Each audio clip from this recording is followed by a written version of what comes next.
Assalamualaikum teman-teman, balik lagi bersama gue, Anto. Di video kali ini gue bakalan cerita tentang seseorang yang udah tinggal di kontrakan tua setelah sekian lama dan bertemu dengan makhluk goib.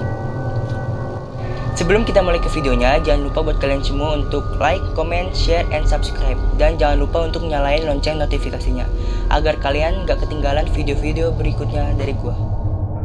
Berawal dari seseorang yang bernama Sarah. Sarah tinggal di kota Jawa Barat.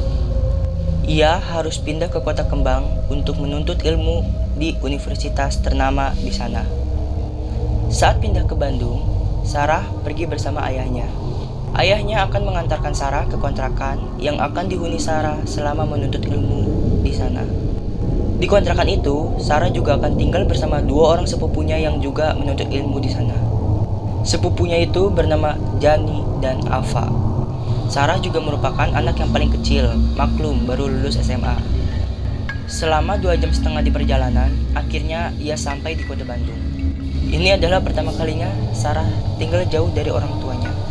Perasaan campur aduk dirasakan Sarah. Setelah mobil terparkir, Sarah bergegas turun dan mengambil barang bawaannya.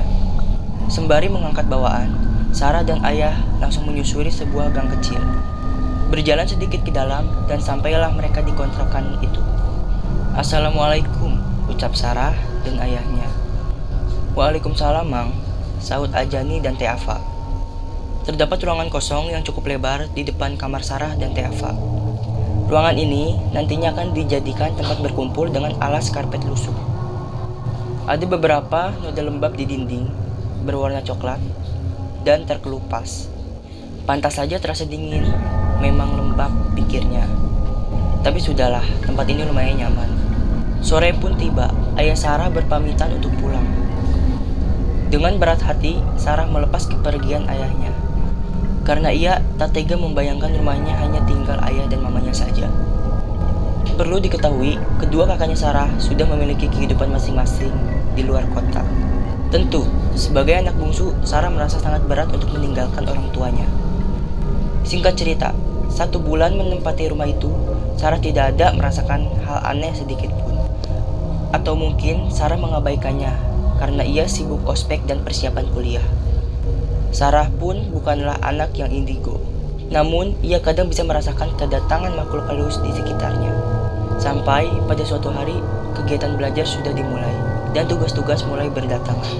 Sarah harus pulang ke kontrakan sekitar pukul 7 malam dan langsung tertidur. Setelah lama Sarah tertidur, ia bangun dengan keadaan sekelilingnya yang gelap gulita. Memang, kebiasaan Sarah saat hendak tidur ia mematikan semua lampu yang ada di kamarnya. Ia tidak bisa tertidur dalam kondisi terang. Sarah baru sadar jika kegelapan ini karena lampu ruangan di depan kamarnya mati.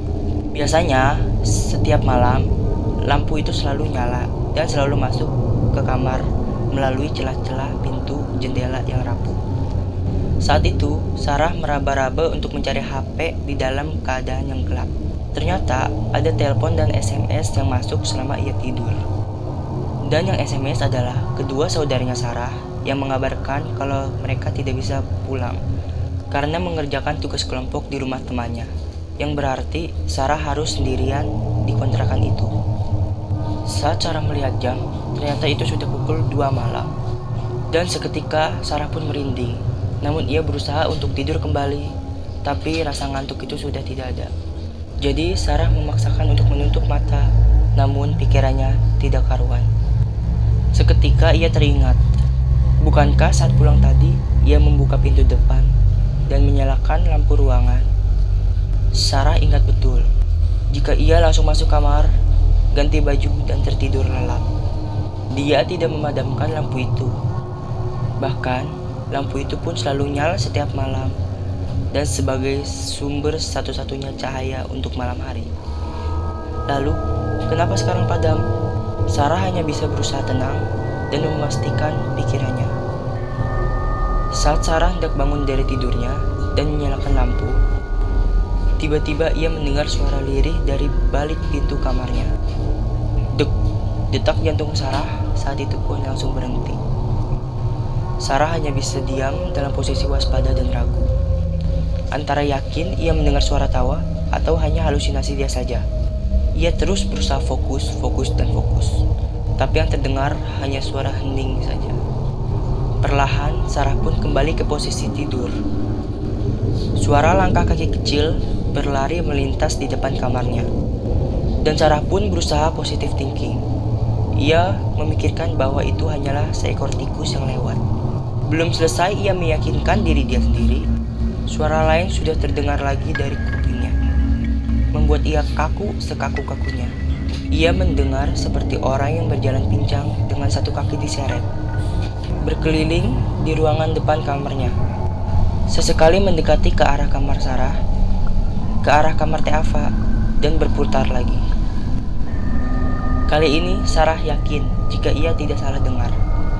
Dengan ketakutannya, Sarah menutup seluruh tubuhnya dengan selimut dan menutup mata rapat-rapat. Saat itu, Sarah berusaha membacakan ayat-ayat yang dihafalnya. Tapi, tidak satu pun lancar diucapkannya. Terbesit dalam pikirannya untuk bangun dan menyalakan lampu kamar.